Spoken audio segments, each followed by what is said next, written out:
Hi, my name is Lily, a graduate student in psychology at UC Davis. Today, I'm presenting my ongoing research titled Neurorepresentation of Latent Cause in Credit Assignment. In order to navigate in a complex world, our brains must learn to assign outcomes to choices, a process called credit assignment. We utilize both model-free and model-based approaches in credit assignment. In a chess game, a model-based agent would assign credit to the most critical horse move rather than the most recent pawn move after receiving a reward. In another example, after getting an upset stomach, a model-based agent with knowledge of the digestive system would attribute the cause directly to seafood rather than fruit. So how does the brain assign credit for important outcomes to latent cause? One of our hypotheses is when assigning credit using a model of the task structure, a critical path choice representing the cause would reactivate in the orbital frontal cortex when an agent receives outcome. This type of reactivation would serve as an important mechanism during credit assignment. We designed a task in which there are 4 stimuli of distinctive visual categories. The reward probabilities are estimated using a Bayesian learner. 2 stimuli sharing the same reward probabilities in free choice are named as an identical pair. In the forced choice, subjects learn what the 2 pairs are, and in the free choice, they maximize the food reward on every trial by learning the probabilities. For example, here the goal would be getting the macaroon because it's the food with a higher number on this trial. Then subjects would choose between a phase and a tool which have different probabilities leading to the macaroon. After making a choice, they would see what food they get and update their beliefs of reward probabilities to make better choices in upcoming trials. 28 subjects effectively learned the task. The probability of selecting the first stimulus when plotting against its relative expected value results in a positive sigmoidal curve. Subjects learn to integrate past information from both the direct and the inferred stimuli within the identical pair.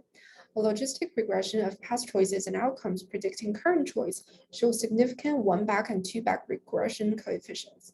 For example, when choosing between a face and a foot on the current trial, subjects took into consideration of the last time they chose face and the outcome that led to. In the case of the first stimulus, they considered the last time a face-paired stimulus was chosen and that outcome. When subjects receive feedback, there is an update on their belief of reward probabilities of the choices and the paired stimulus.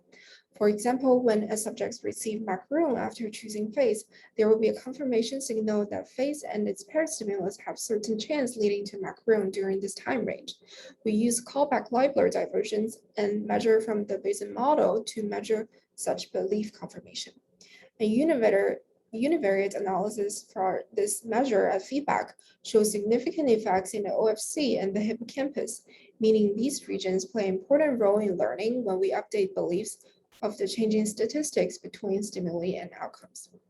We also used multivariate pattern analysis with a cross-validation approach to test for a reinstatement of the causal choice identity at feedback time.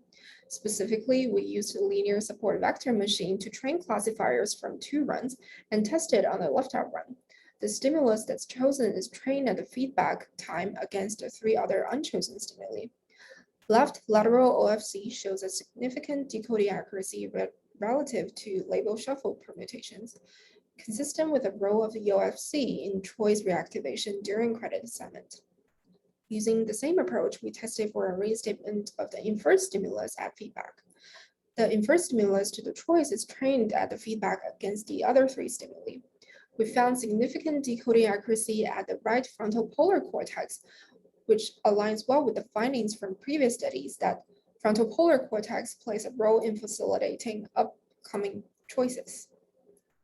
To summarize our current findings, 28 subjects effectively tracked both direct and inferred probabilities in a dynamic stimulus outcome learning task. Univariate results shows the orbital frontal cortex and the hippocampus are involved in updating beliefs during learning. MVPA shows significant decoding accuracy in central OFC at feedback for choice reinstatement, and a significant decoding accuracy in frontal polar cortex at feedback for reinstatement of the inferred stimuli. I would like to thank our lab, especially our PI Erie for his guidance, Alex Park and Phil for their help, and Anastasia for helping with data collection.